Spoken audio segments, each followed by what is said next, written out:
some intro music. Like it. Going on, ladies and gentlemen. Sitting here with me tonight is my father. I came from his penis. I was at one time in his ball sack. So they claim. So they claim. And now I'm here. I would say I'm probably his since we look alike. Pretty much identical. I was also born on his birthday. That's pretty weird. Yeah. How'd that Yeah, work? that was weird. Very weird thing to happen, but it's pretty common actually. It's more common than you would think. Yeah, I actually work with a guy who's born on his dad's birthday. I think that's crazy. I told you about the nurse one time that I met, X-ray tech, and she looked at my chart and seen that I was born, August 7th, 1966. Yeah. And she goes, "Were you born in Chattanooga?" Yeah. Well, I was there, and she was born the same day. We were at the same hospital. Same hospital. Same, 50 years ago. Probably laying next to each other and probably screaming at each other. That's wild. That's just the coincidences that happen in life. We were talking about coincidences earlier. It's just shit's weird. I mean, shit just happens. So let's go back 37 something years to me being born on your birthday. Mm-hmm. How did that go? Do you remember that far back? Yeah, I do.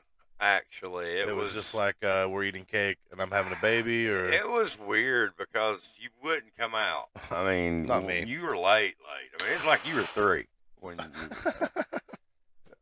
I mean, she just couldn't get you out. Yeah. You just wouldn't. Well, you wouldn't leave. I was 9'8", if I remember. Yeah, you were 6'7". Yeah. It was really weird. It was out at the hospital in East Brainerd, or I get the hospital. I think it was East Ridge. Yeah, the one my son was born at. The one because Colton was where born. Colton was born. It was East Ridge. It was the same one my son was born at. Yeah. But no, it was all a big planned thing. It wasn't like, oh, I'm having a baby. I mean, doctor told her, if you ain't spit him out in 2 weeks, we're going in to get him. Gotcha. You know? So we just went in, and it's been so long ago. I have a picture of me and my friend Brian in the waiting room smoking with ashtray. Yeah, right there out on the desk. I know you've seen it. Literally smoking. But in the hospital, in the waiting room, smoking cigarettes, waiting on my child to be born. 1985. 1985. Jump to today. They will shoot you if you smoke in the parking lot. You can't even say smoke. You can't even say cigarette in like public places. So that's crazy. I don't really remember much of my birth, but I'm glad I was a pain in the ass. You were late. I remember. I mean, you still, even that day, we had to go in at like 8 in the morning, and she didn't have you till like 11 that night. It was almost the next day. You almost missed it by a day. But that was kind of the weird thing. We were like, I'm glad that I'm still late for everything. Maybe that's the thing with still, all of it. No, I'm just late. It was weird, man. I mean, here you go, and I was 19. I was gonna say, I mean, imagine like today, child. Today everyone has a kid when they're 16, but like, how weird was it back then? I mean, not everyone's pregnant. You know, high school, not everyone's pregnant. Well, what's funny? You say that, but it was. It was like everybody I knew had a kid at the same time. I mean, it's like we all knocked our girlfriends up. Have some big orgy, like not that I remember. Okay. Yeah, I don't know what happened, but it was like there was 7 or 8 of us just the same month. Around 2 or 3 months time, our girlfriends were pregnant, and I guess we thought it was. Oh yeah, this is what we need at 19. Well, I mean, imagine we don't even know. Trying to do it now, like raise a kid now, man. Prices and. I don't see how we did it. I don't see how. I mean, I came out fine, obviously. Well, you have actually, dude. I mean, I'm proud of you. Over some people, yeah. I'm proud of you at times. I haven't been abducted by aliens, but the cool thing about having you on here as opposed to like with Eli, I've known him his whole life, but we haven't really hung out till here recently. Like as a kid, we didn't hang out a whole lot. I was older. Yeah. But like me and you, I've been up your ass for 37 years. Like we've shared a lot of experiences. And I remember like one of my first ones, like crazy encounters, like as far as what we talk about, is the UFO that we seen at the top of the hill. Top of the hill UFO. I was probably like, well, it was I can tell you when it was. It was in '93. Yeah. Because we didn't live up there long, and the blizzard hit. The blizzard hit. So it had to have been in '93. It was 92 or 93. I was like 8. Yeah. Still can't explain that one. I know what we saw. Well, let's hear it. We were, from what I remember, it was me, you, and Jeff, right? I think it was me, you, and Eddie, but it could have been Jeff. For some reason, there was a third person. There was a third, but person. I don't know exactly who it was. But yeah, it was like this. Well, kind of like how the space station comes over. Yep. You can watch it now. It looked a lot like that. Yeah, I remember just a dot in the sky, a star moving. But it came out of it came out of the south. It was heading north, and it went over all the way north over the horizon and disappeared over the horizon. And then just 20 seconds later, I look up and here it comes again from the south. The same exact position, the same exact dot, the same exact everything. And it came across us, arched over us, and like as it got on top of us, right above us, it just shot straight up out of the sky. It disappeared. It's like it went. I remember. It went straight up. I literally remember. I mean, it wasn't. It was up. Definitely not a. Well, it could have been a meteor. Meteors fall down. Yeah. This thing went up, and it did it in a split second. I mean, it happened so fast you couldn't really. It was like, what did we just see? Yeah. Well, I remember the commotion afterwards. Yeah. Like everybody was like, "What the fuck was that?" Like, and then at the time, I mean, I don't really understand UFOs, but I definitely have seen crazy shit like that since. And I talked to somebody about that story one time, and they told me around the same time. I couldn't tell you who it was saved my life, but that around the same time they witnessed something extremely similar. Yeah. And I'm like, there had to have been somebody else had to have seen what that was. Like they didn't have enough time, like you said, to go around the world, and that's almost what it seemed like but it did. I mean, it could have been some military thing we just didn't know about, and there was 2 of them. And now, granted, this time one's following the other, and it just happened to. This time of your life, I'm not saying I'm sure you weren't sober. Oh, probably not. I'm sure. But I was, and I remember it. But I know what I saw. Yeah. I mean, I was sober enough to. I still remember it to this day. And you're around, like I hear kids today talking about, bro, we took some acid. Like you were in the height. You were like the real acid, like your generation. Yeah, we did real. We don't have acid. I don't know what it is these days. I've not done any acid in years and years, so I couldn't tell you. I don't know. It's been, God, probably 20 years since I've done LSD. They say that you pop your neck and it popped back in your system one day. I have spells that last for a millisecond. Yeah. That, something looks weird or doesn't look quite right.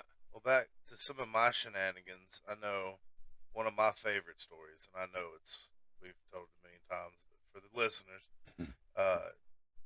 my mother is a terrible babysitter, and apparently one morning I decided not to watch cartoons anymore, and I thought it would be Dad built models, spray paint all over the place, for models, planes, tanks. Another thing, I've always had a house full of spray paints, airbrushes, junk that just, screams for kids to get into. Yeah, well, back then nobody cared. Yeah, right. You were smoking the first time you held me in a hospital. They handed me to you. I had to hand my cigarette to Brian. Here, hold my cigarette. Let me look at this guy. Let me check this fella out. Let me check this guy out. Well, I decided cartoons weren't good enough for me that day, so I just started spray painting shit. Your mom fell asleep on the couch. Yeah, and I do, like, even for as small as I had to have been, I do vaguely remember doing it. Like, I remember spray painting the model. You couldn't have been 3 or 4. I remember spray painting the TV. I remember spray painting the windows. And then I remember you knocking on the door, and I was like, I remember, like, saying, "Hold on a second." I opened the door, and your reaction was, Well, my first reaction, I was working with Brian, my friend, and we got off early that day. No, what a big surprise, me and Brian working together, it's 12 o'clock, we're done. Yeah. So I come home early, and the first thing I notice, this big red blotch. It looked like, a gunshot wound on somebody on the front of the door on the screen. sorry about that, guys. And I freak out. I mean, my first reaction was, holy shit, what the hell has gone on? And I kind of remember smelling paint. That's funny. It's like, wow, somebody's been spraying paint and it ain't been me. So I like you said, I couldn't get in the door. She was asleep. You were painting, and you kind of like, I don't know if you were trying to keep me out. I almost remember like literally knocking, like you knocking and me like putting my finger up, like I was like, "Hold on a minute." Yeah, it was like, give me just a second, clean this up, So I get in, and I don't even. At the time, I was mad. I was absolutely amazed. It was funny as hell. But you'd spray painted my models, my finished models. Yeah. Like on red shelf models, on shelf, models. display models. Yeah. And you painted the garbage sack of garbage in the kitchen. Obviously, you painted the door. Told you big red. I know I painted the TV because we had that TV for like 10 years, and it had paint in the corners. Like it had red paint in the corners like 10 years later. I've still got shit that's got red paint in it, by the way, from that. They, I mean, you spray painted pretty much everything. The table, the living room table. But the one thing I remember you. Oh yeah, I said and like I said, I just didn't know how to take it. I didn't know what to do. I didn't know. I mean, yeah, what do you do? And I said, my fucking God, or something. I said, child was painting everything but the goddamn toilet. And I trance on down the hallway, go piss, and I'll be goddamn if he painted the toilet red.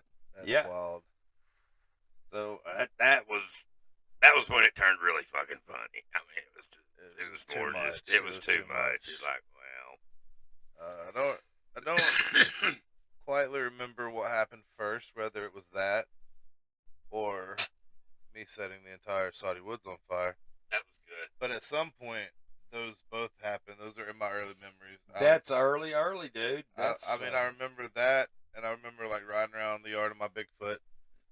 And one of the stories that have probably disturbed me the most, these are my 3 earliest memories. Spray painting that. Okay, we'll go 4. Spray painting that. I remember riding my big wheel in the front yard. I do not remember the woods being on fire or being in trouble, but I do remember that I got a Cookie Monster coloring book and your lighter out of the bathroom. I remember telling the kid I was with, I was like, I know where we can get stuff for a fire. It's fine. Build a fire. I'm like 4. And I opened the back door to the trailer, and there was the bathroom. Like, you walked in the back door. I remember the kid, too, because he looked like he hadn't had a bath in, like, 6 months. I don't even think he lived in a house, did he? He lived in the woods. He lived in the woods, yeah. And I remembered that. And I remember going down a trail and coming across an old woman in a shack. And I swear to God, so if I can vividly remember the memories that we just had, I can vividly remember this. I was on my bike. There was a trail that went off into the woods. It looked like a car could drive down it, but it probably know exactly didn't. Where you're talking about. Okay, so I was riding my bike, and I seen a cabin. It was just a cabin, a house. It looked like a general store from like the Western times. It was an old cabin, and there was a woman standing on the porch, and I was instantly startled by her. And she looked at me, and she was dumping something out of a pot into the yard. And she asked me, now, she either asked me if I want something to eat or if I wanted porridge or oatmeal. Of course, this was 30 something years ago, but I remember everything vividly down to what she asked me. And I even to this day can remember the woman's face. And I came back home. I remember riding my bike so fast and I was so scared. And then, of course, I don't remember what happened after that. But I remember I've told this story my whole life. Mom's heard it. You've heard it. Everyone's heard it. But that was absolutely. It blows my mind. I can remember there being a house where you're talking about, but it was on down a little ways. Well, I was far enough down to where they were building a subdivision back there, which is the subdivision that's past Smith Morgan now. Yeah. They were building it. I can't say that I can't remember there being a cabin there, but I can't say there wasn't.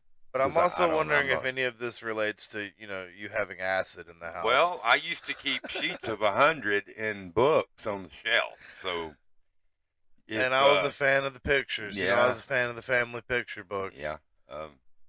I usually kept it in the Bible, believe it or not. Yeah, I don't think I was a fan of that back then. Yeah, I don't think they didn't have any pictures. No, it didn't taste as good as the other ones. No, back then it was pretty prevalent. It was everywhere. You get sheets of it. That's wild. You get tired of doing it. I mean, you get tired of being just out in it's another dimension. And shrooms now, I'll do shroom right now. That's nothing compared to the very peaceful. That's nothing compared to the old school, the paper acid, like blotter acid. Blotter acid, exactly. Yeah. Well, yeah, that shit take you to another. And there's people planet. that have never came back. Yeah. I mean, it fucks them up. Like, saw a show the other day where they did an experiment like in the 70s and tried to overdose an elephant on LSD. Jesus. Yeah. They ended up killing it. I mean, it's really shitty, sad story. It's kind of fucked up. But it was, I guess all in the name of science, but I don't know why. Sure. Well, what's the importance of knowing how much acid a fucking elephant can take? I mean, what is the purpose? What's the need? Like, but they gave it that much. They gave it like the equivalent of 100 fucking doses. Jesus. And it went into shock or something, and they tried to calm it down with Valium, and OD'd it on the Valium. So, what a lucky elephant! I know. I mean, if you're gonna go, pump me up. That's one way to. One way to go. Just something wild out there, crazy. Talking about the old acid. All right. Well, another story. I told you the other day I wanted to hear it. I want to hear the creepy demon story. Oh, but I want to hear what was going on then, as opposed to what I felt. You're older now. Maybe you've thought about it. You said the other day you've thought about it.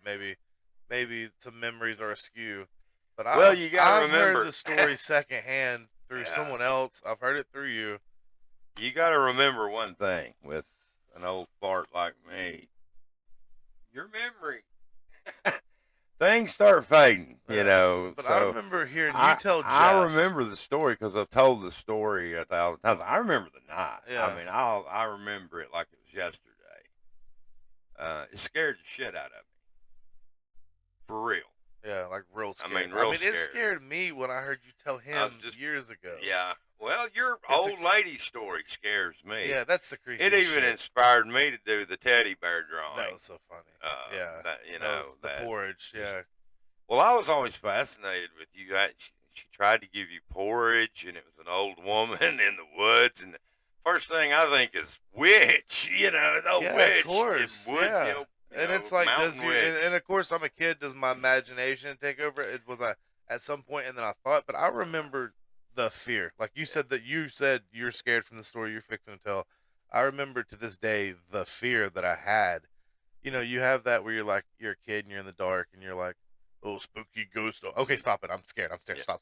You try to scare yourself. This wasn't that. This was startled. You reach that level, that's fight, flight, or freeze. Yes. You do one of the three.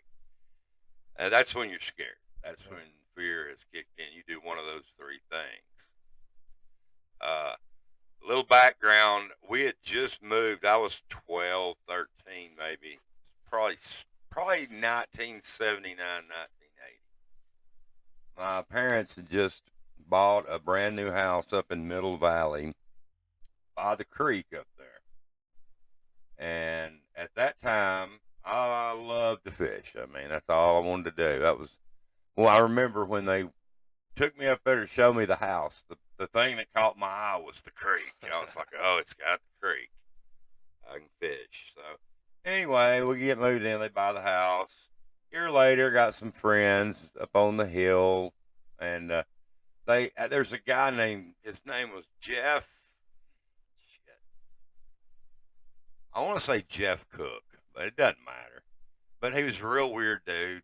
Rode the bus, and Barry, my friend on the hill, and his brother told me stories about him. You know, they were like, "Oh yeah, don't get around him. There's something fucked up with this guy." Yeah, and I never really knew what they were talking about. I'm like, what? Man, he's just bad news. You just don't, don't. He's bad shit. Don't fuck with it. And he also said, I remember him saying, "Man, don't ever get caught out, like at night, in the dark with him or something." And he goes, he acts weird when it turns dark and shit. Yeah.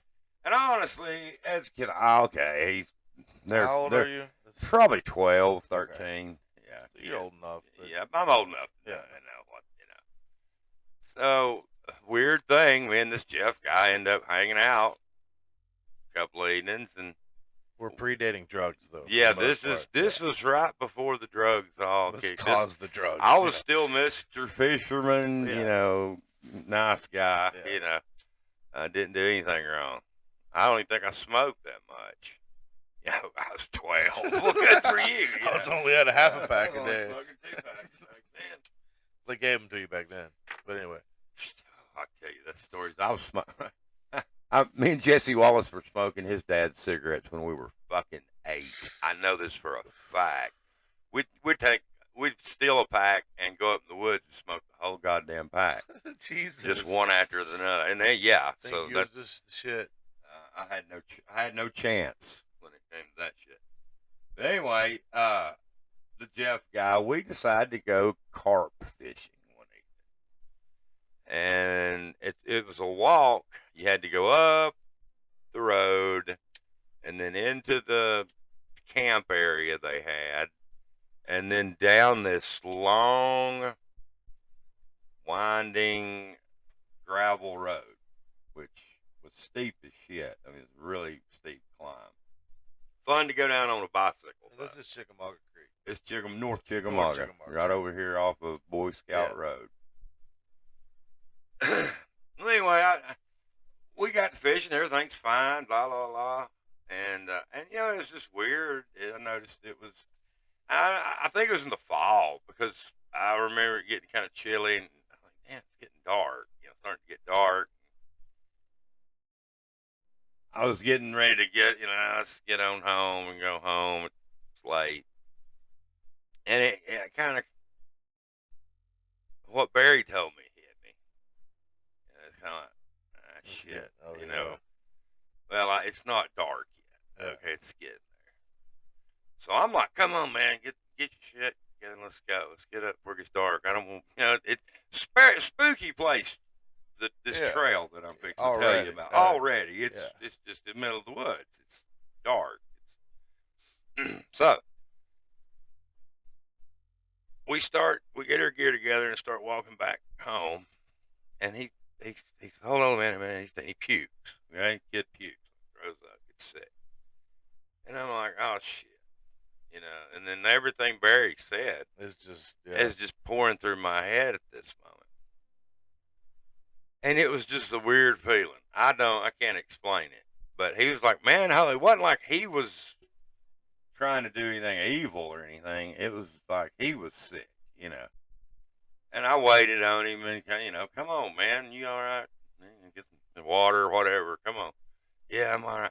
And then we were kind of chugging a little bit because it's getting darker.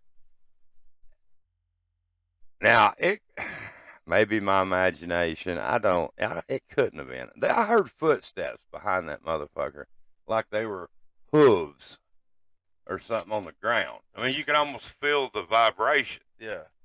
Of the footsteps behind us. Yeah. Behind him. He was in the middle. Yeah. You know, whatever. I imagine whatever. So that freaks me out. I take off running. I mean, I'm like, I'm gone. I'm going up the hill because I knew I had that hill to climb. Yeah. Which was that's a hill. A bitch. Yeah. I took off fucking full speed, getting the hell out of there. And I think he got sick again or something tangled him up. But I'm probably halfway up the road, worn out, because I'm running. And he's probably, I'm going to say 50 feet behind me, maybe 100, maybe. And it was like I saw this thing. I could hear it. It crunched. It like crunched through the branches and trees and behind him, and went off up into the other side of the thing. And it came behind him, and it was blacker than this. The curtains, yeah. It was like a total black, like blacker than black. Blacker than black. Yeah. Yeah. It was, and what it was, it's huge. Whatever it was huge. And it was still behind him. I dropped my fishing rods at that moment. That's crazy. I dropped everything and ran and screamed. And I got to the top of that. I just left him. I abandoned the dude. I'm sorry. To this day, I hate it. But, dude, it fight, flight, or freeze. Mm-hmm. And I wasn't fighting that big motherfucker I saw go across the road behind him. Whatever. Your fishing rod. I mean, I lied to go back up there the next fucking day and get my stuff in the day. With Barry and 17 other people. You run home. Oh, well, what's weird is Bootsy was one of the neighbor's dogs. Mm. Cool dog. Never barked, never, I'm a sweet dog. When I come running down the hill towards my house and Bootsy saw me, she was raising hell. I mean, mad. I mean, you could tell, growling, gnashing her teeth, Yeah. Never seen that dog act that way. Wow.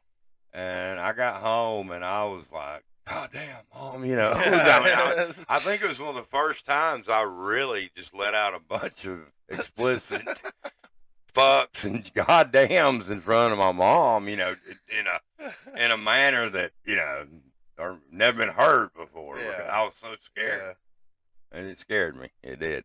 Now what? No, before we go into what you feel now, so did you see the kid again? You went to school, you hung out. Yeah, that's that memory face. He didn't disappear. He was fine. He made it home. We didn't really talk that much after that. I couldn't tell you what really happened. Seemed like he moved or something. Yeah. You already had it in your mind that he was a freak, and then something like that happens. I think that was a big part of it. I wouldn't even put it past Barry and them to have maybe been fucking with me. So now I haven't ruled. I've never ruled that out.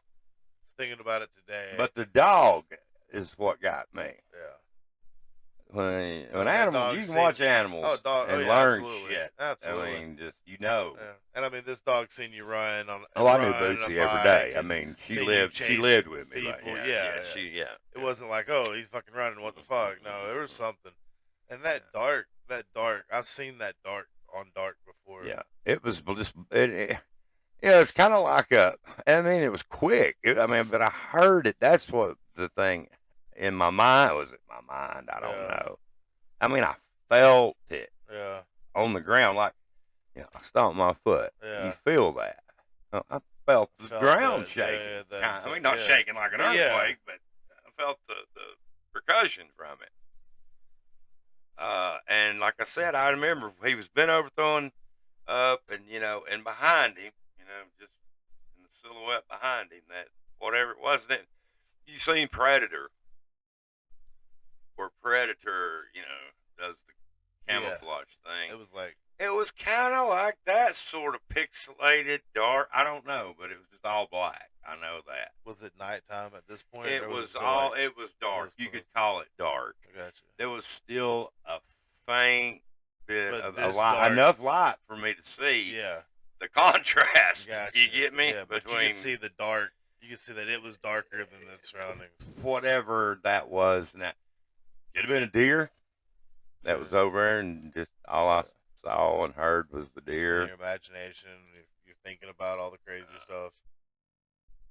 That was a cool little by the time that happened, I wasn't thinking about nothing but getting home. I mean, that's all I cared about. That was, that probably one of the scarier things I've had happen. That's crazy. As far as weird shit. I had a lot of scary things happen, but nothing, weird. Just crazy shit. I mean, either way, whether it was not, I mean, you're older now, you think about it, logic kicks in, and it's like, well, what? Maybe it was just either them messing with you or over imagination. Well, you know me, I always break it down and try to find out the best scenario for a situation, and I always think things through. It could have been a little of both. I mean, so the house on Chattanooga, which is the house that's the same house right now. Yeah, it was supposedly haunted. That was what I was fixing to say. So it was bought brand new. Mm-hmm. You guys were the first one to first, and we were not only that, we were the second house to be even in that subdivision. They hadn't even built houses yet, but ours and another one. But I mean, I heard several stories like from Mom, Jeff. I don't remember anybody's story in particular. I think Jeff had a vacuum cleaner story. Mom's was always a spinning dress in the kitchen. And the flowered dress. And Nanny used to tell me about the flowered dress. I forgot all about the flowered dress. I was talking about this the other day with Phil. And I was telling him about the house supposedly being haunted. Well, I was tortured by my Uncle Jeff with predator masks and tied in the basement. Tie him up. So really, like, I do have some memories of it being creepy, but obviously it's, I remember being more creeped out by my Aunt Lori's porcelain dolls. Those are just weird. They were very creepy. Their eyes definitely moved. I know for a fact they moved. Yeah, and especially when one eye's like open and the other's half open, and they look, fuck that. I say that now, and I remember being scared, but yet I have a peeled off mannequin face. I know. I mean, it's just absolutely grotesque, and he. It sleeps with it's like a piece of art. I don't know. Anyway. I hold it like a piece of art. I really do. It's in a good place. It's got a case. Yeah. The only thing at the house on Chattanooga that I could recall is my shelf. My bedroom was downstairs, like in the basement. Yeah, the den. And one night I was laying in bed, and I know that shelf just started rocking. I mean, it's like somebody taking it and pulled it over it from the top and let it go, and just let it go, just enough to get a little rock in it. And we're downstairs underground, like you're not on a house. Yeah, that's right. No, it's concrete floor. So it wasn't like it was house settling. Yeah. Although it could be the million things, but I know that happened for a fact. Can't explain it. Scared the shit out of me. Second worst, well, it's right up there with the Jeff story. Yeah.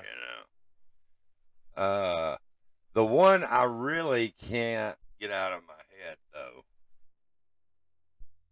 and can't explain for nothing, is the orb that I saw in the.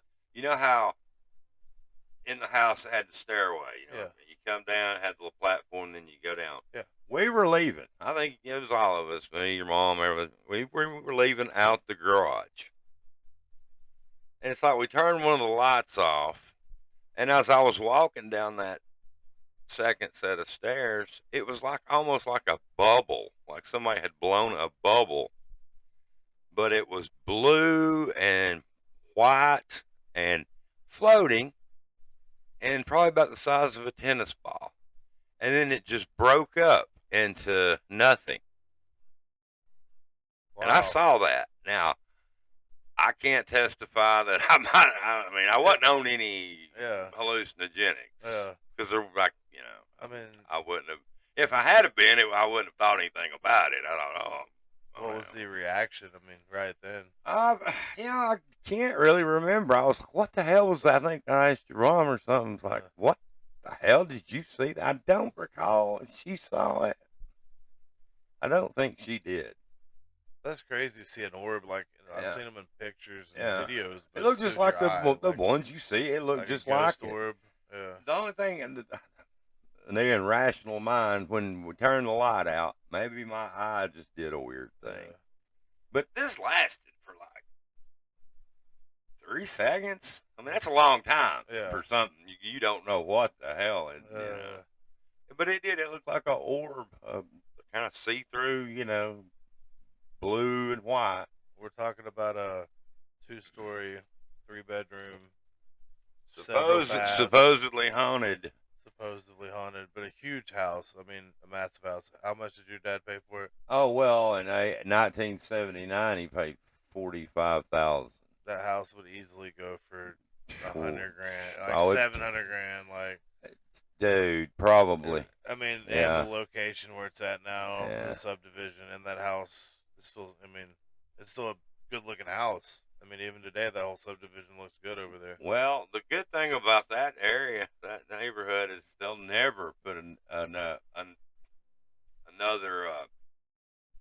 subdivision in on the other side of the road because it's flood zone.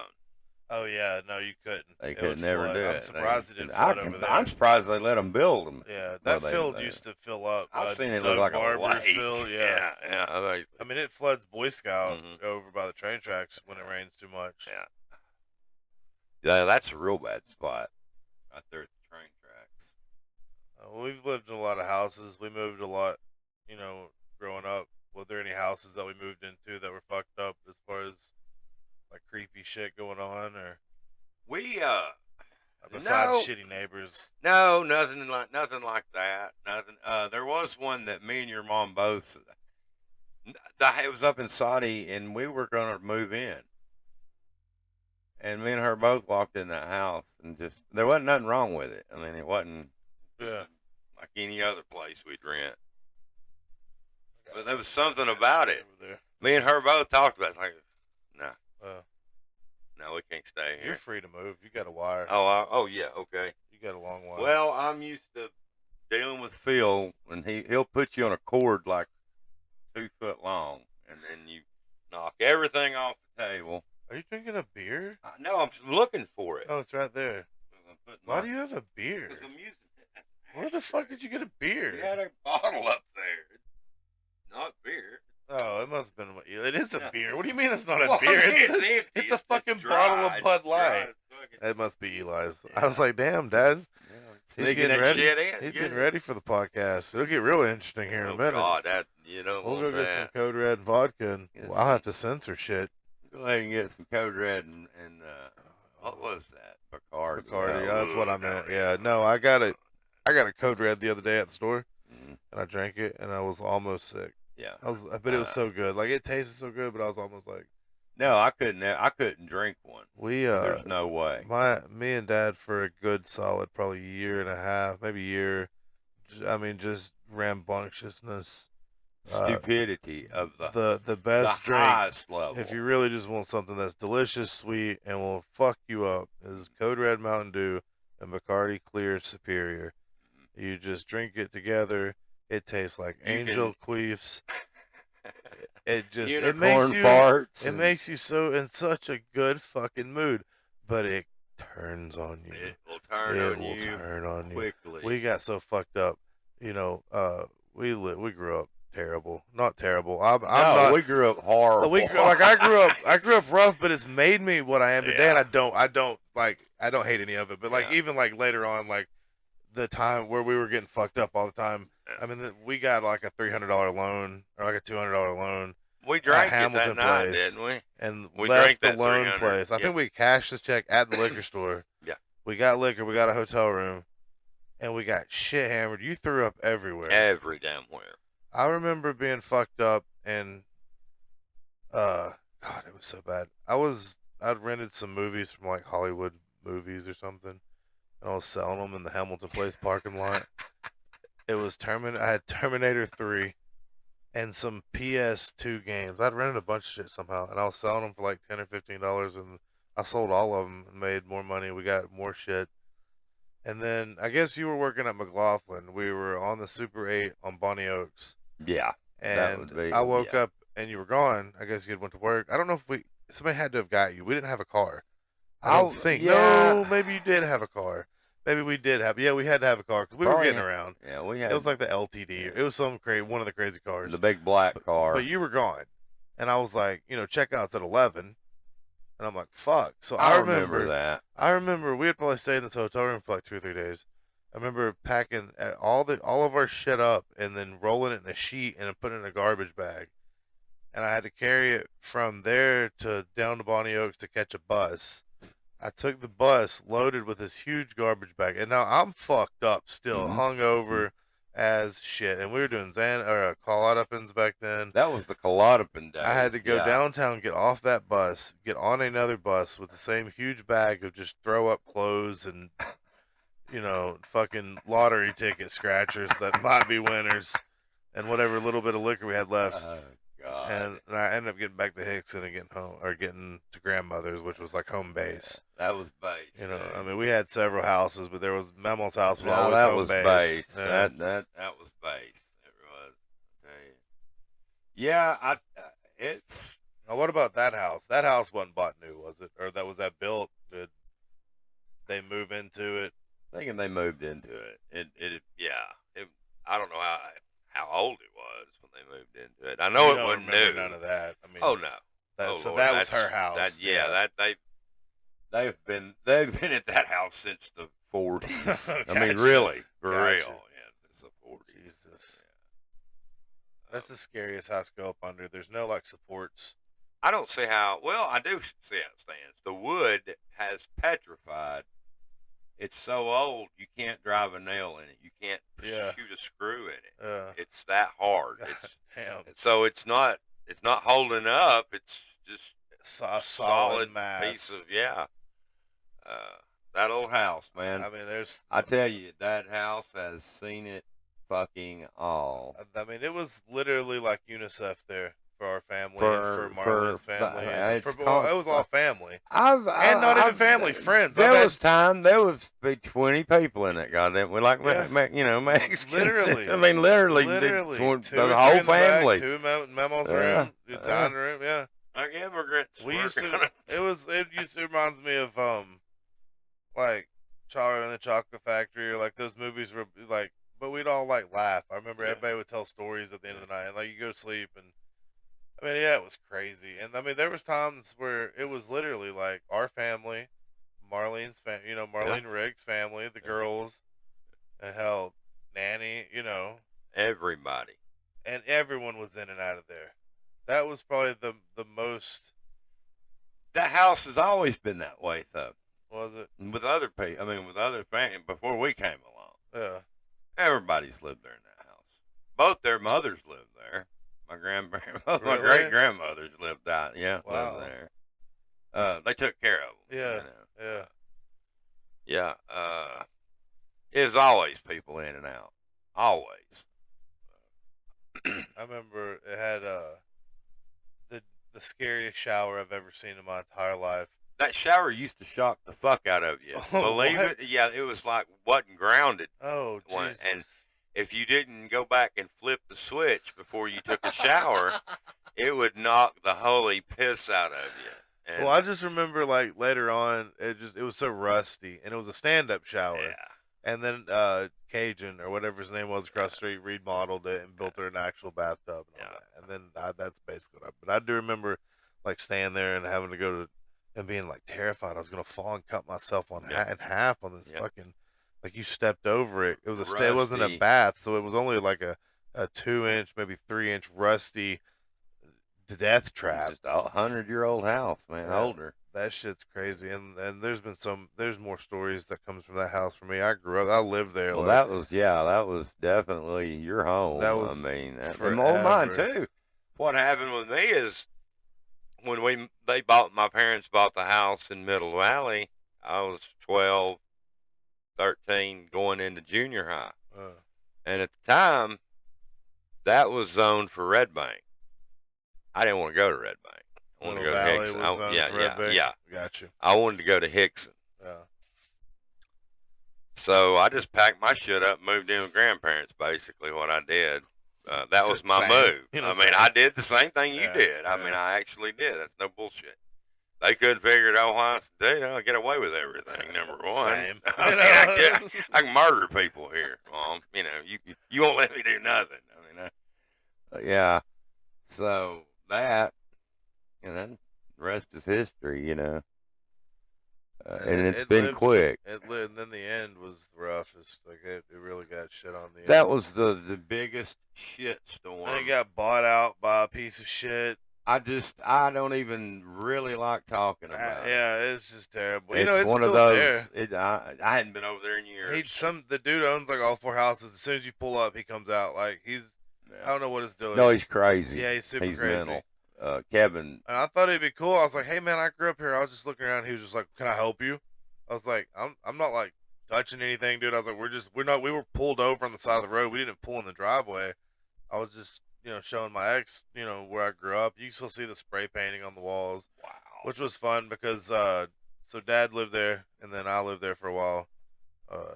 During the time, like, my baby brother had cancer, so they had moved, I know a lot, to Memphis, so I started staying there, which I was there all the time because, of course, you get away with anything. Yeah. We'll stop by there. Yeah, I'm going to pitch a fit, and I'll get to stay here. Whatever you want. I get my nanny's bitty in my mouth. I get oatmeal. I get whatever I want. Absolutely. And then, like, when I started being weird and, like, school sucked, so I never went to school. And then I just started hanging out in the garage all the time, like skateboarding and spray painting. Thinking about it today, I wasn't even, like, really smoking a lot of weed then, but I was really high a lot, and it was definitely the spray paint. Never thought about how much spray paint I was actually huffing. You started that hobby early. Yeah. But I also you got hooked when you painted my models. Yeah. I know. I was really good at spray painting most of my life. But I would hang out there, and I remember, I don't know how old I was, but I built like a fortress. Like my aunt and uncle, they had stuff packed in there from a storage building for years and years, and it was going bad. And I remember like stacking it up, like literally building a fortress and putting like bricks and a mattress, just somewhere to sleep outside and listen to Limp Bizkit and Korn and just rebel and get high or whatever. And it was cool for like 2 weeks, and then here come Dad and Mom coming to move in and hang out for a while, and I was just evicted. I was just not allowed there. And I just moved him out and moved my ass in. I Hitlered him. I just did. I came home one day and there's a building built inside the garage, which would be deemed the hole. He had a couch and his desk and models, and there was like a door and a handle, and I was fireplace. And there was a fireplace you could pee out of, and I was like, "What's up, man?" And he was like, "Oh yeah, this is mine now." Moved into your shit. Fucking squatters rules. I was like, fucking squatters rules. Yeah, so, that was shitty. No, I didn't really care. That ended up being a real party place. The hole was insane. The hole, that was like the getaway because everybody was stuck there at one point. Like that's my the only uncle place. Your brother was the only stuck place there. you could go. You were to stuck get there. Away. I mean, I got it. Yeah, I got what you were getting. It was like. Yeah, this is where I gotta get out of here. It's like, and then it got worse towards the end of the party and then all the insaneness. The walls aren't up there anymore. Yeah, but you still can't see the spray paint. You still see the hole in the chimney. The whole roof collapsed. Yeah, I knew the tree fell on it. Yeah, big oak tree, the big one. Take it down. But that had the secret garden too, didn't it? Didn't it have it was like the magic garden. You could damn near grow anything. Oh yeah, back behind the garage. It like sloped down. It was the perfect place to grow anything. Growed a lot of pot back there. Granddad always had gardens, man. I mean, he grew corn, potatoes, and shit, whatever. So different back then. Like nobody does that now.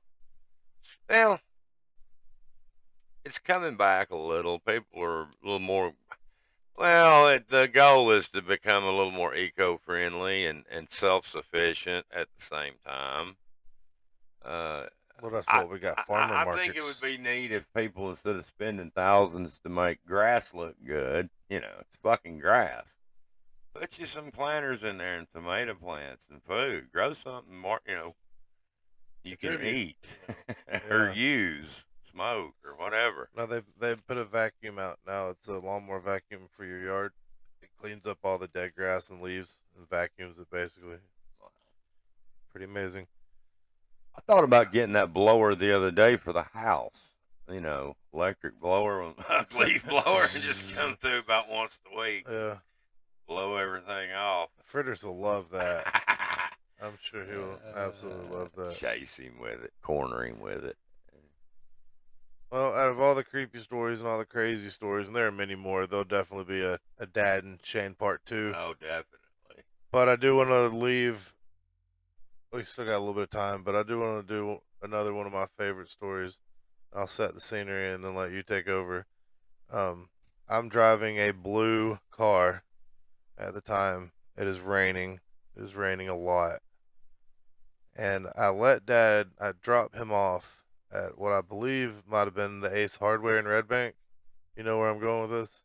Yeah, I do now. Okay.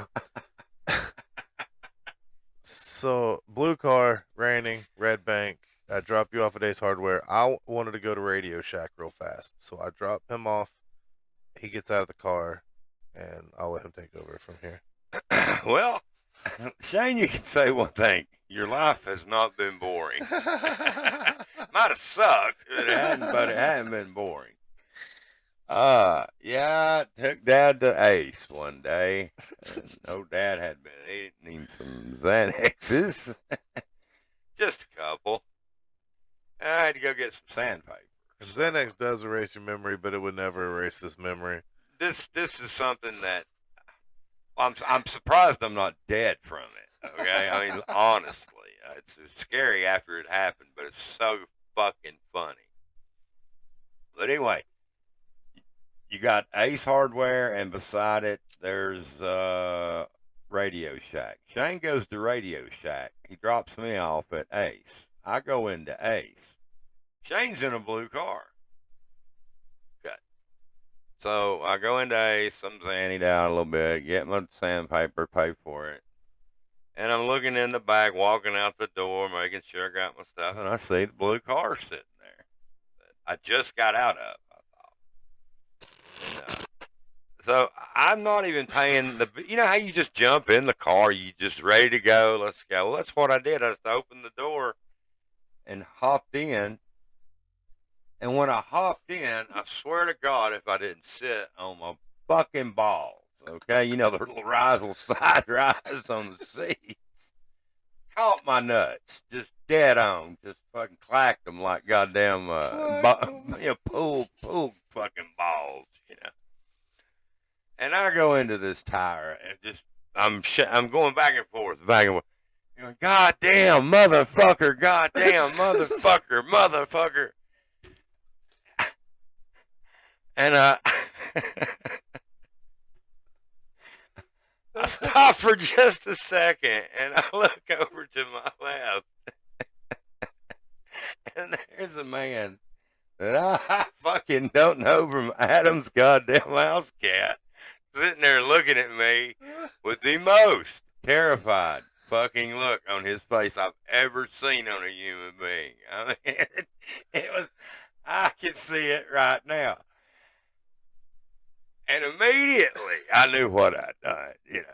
And I immediately basically started begging for my life. I mean, I was like, I'm so sorry. My son's got a blue car.